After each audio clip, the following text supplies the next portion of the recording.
সোনারগাঁওয়ে প্রকাশ্যে অস্ত্র উঁচিয়ে গুলি। ভারতের জেল থেকে মুক্তি পেয়ে ১১৫ মৎস্যজীবী বাংলাদেশে ফিরছেন। মুন্সিগঞ্জে বিএনপি থেকে পদত্যাগ করে মিষ্টি বিতরণ। পরিচ্ছন্নতা কর্মীর চাকরি না পেয়ে হরিজন সম্প্রদায়ের ক্ষোভ। আমন্ত্রণ জানাচ্ছি বাংলাদেশ প্রতিদিন সারা দেশের সব খবরে। এতক্ষণ শুনছিলেন সংবাদ শিরোনাম, এবারে বিস্তারিত জানাবো আমি তানজির রহমান।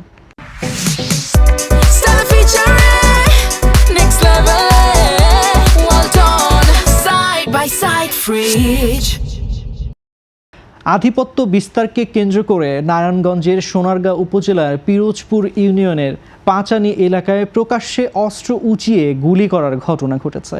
নদীর পার এলাকায় এই ঘটনা ঘটে। স্থানীয়রা জানান, পাঁচানি এলাকার মৃত দরবেশ আলীর ছেলে মফিজুল ইসলাম মাহি ও তার সহযোগী মাইদুল ইসলাম জিয়া প্রকাশ্যে পিস্তল উঁচিয়ে প্রতিপক্ষের দিকে গুলি ছোড়ে।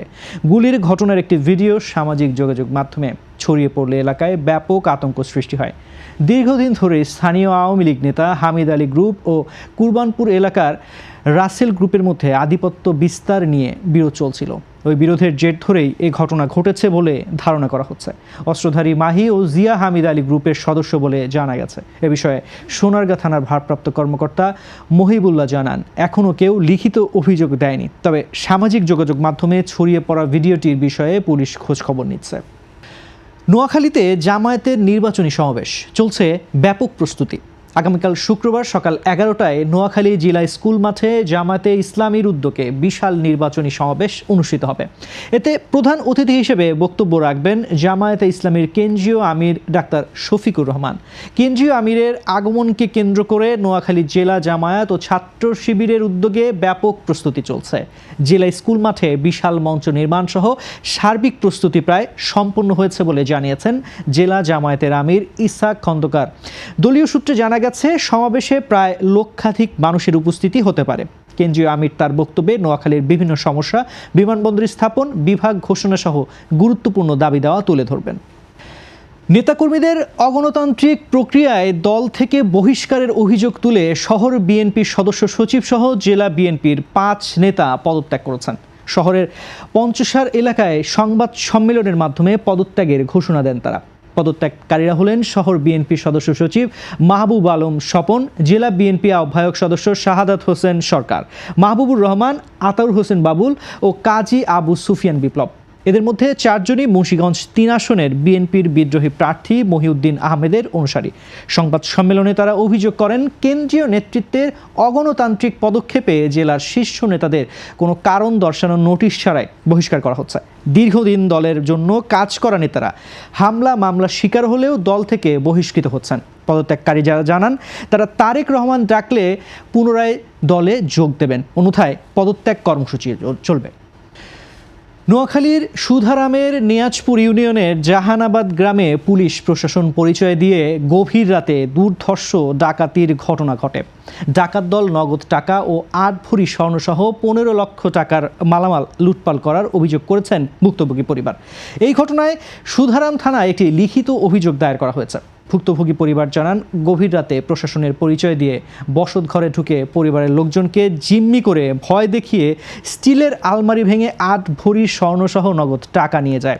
এ সময়ে বাড়িতে কোনো পুরুষ ছিল না বলে জানায় ভুক্তভোগী পরিবার।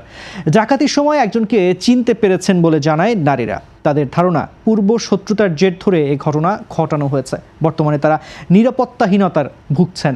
এ বিষয়ে জানতে চাইলে সুধারাম থানার এসআই শিববাস চন্দ্র দাস সত্যতা স্বীকার করে জানান, একটি অপহরণ মামলার আসামি সাকিবকে খোঁজ করতে ওই বাড়িতে যায়, কিন্তু এই সময় আসামিকে পাওয়া যায়নি। পরে চলে আসছি।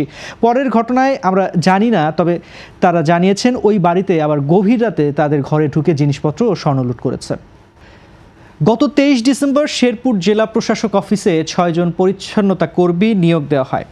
এখানে 26 জন হরিজন সম্প্রদায়ের নারী পুরুষ আবেদন করলে একজনও লিখিত পরীক্ষায় টেকেনি। হরিজন সম্প্রদায়ের লোকজনের দাবি, চাকরিতে শিক্ষাগত যোগ্যতা 8ম শ্রেণী পাশ চাওয়া হয়েছে। 26 জন আবেদনকারীদের মধ্যে অনেকের শিক্ষাগত যোগ্যতা এসএসসি থেকে অনার্স পর্যন্ত, কিন্তু হরিজনদের মধ্যে কেউই লিখিত পরীক্ষায় টেকেনি বলে প্রশাসন জানিয়েছে। এ নিয়ে শেরপুর হরিজন সম্প্রদায়ের মধ্যে ক্ষোভ বিরাজ করছে। গতকাল বুধবার রাতে এই দলিত সম্প্রদায়ের নারী পুরুষ প্রেস ক্লাবে এসে সাংবাদিক সম্মেলন করে ক্ষোভ প্রকাশ করেন। তারা পরীক্ষার খাতা দেখতে চান। অবিলম্বে ওই চাকরির বিষয়ে পদক্ষেপ না নেওয়া হলে শেরপুর সহ সারা দেশে কর্মসূচি দেবে শেরপুর দলিত সম্প্রদায়ের সংগঠন। সাংবাদিক সম্মেলনে লিখিত বক্তব্য দেন শেরপুর হরিজন যুব কমিউনিটির সিনিয়র সভাপতি বিপ্লব হরিজন। ভারতীয় জলসীমায় অনুপ্রবেশের অভিযোগে আটক ১১৫ জন বাংলাদেশি মৎস্যজীবী অবশেষে মুক্তি পেয়ে স্বদেশে ফিরছেন। দক্ষিণ ২৪ পরগনার নামখানা ব্লকের ফ্রেজারগঞ্জ মৎস্য বন্দর থেকে 5টি ট্রলার করে তাদের বাংলাদেশে পাঠানো হয়। মৎস্যজীবীরা ২০২৫ সালে বঙ্গোপসাগরে আন্তর্জাতিক জলসীমা লঙ্ঘন করে ভারতীয় অংশে ঢোকার অভিযোগে ভারতীয় উপকূল রক্ষী বাহিনী আটক করেছিল। মামলা ও আইনি প্রক্রিয়ার পর সম্প্রতি আদালত তাদের মুক্তির নির্দেশ দেয়। ফ্রেজারগঞ্জ মৎস্য বন্দরে সংক্ষিপ্ত অনুষ্ঠানের মাধ্যমে বিদায় জানানো হয়। ভারত বাংলাদেশ আন্তর্জাতিক জলসীমায় পৌঁছে বাংলাদেশ কোস্টগার্ডের হাতে হস্তান্তর করা হবে। পরিবারগুলো দীর্ঘদিন পর তাদের দেশে ফেরার খুশি। দর্শক, এই ছিল এখনকার মতো সারা দেশের সংবাদ। এতক্ষণ সঙ্গে থাকার জন্য ধন্যবাদ। পরবর্তী বুলেটিন দেখতে চোখ রাখুন বাংলাদেশ প্রতিদিন ফেসবুক পেজ ও ইউটিউব চ্যানেলে।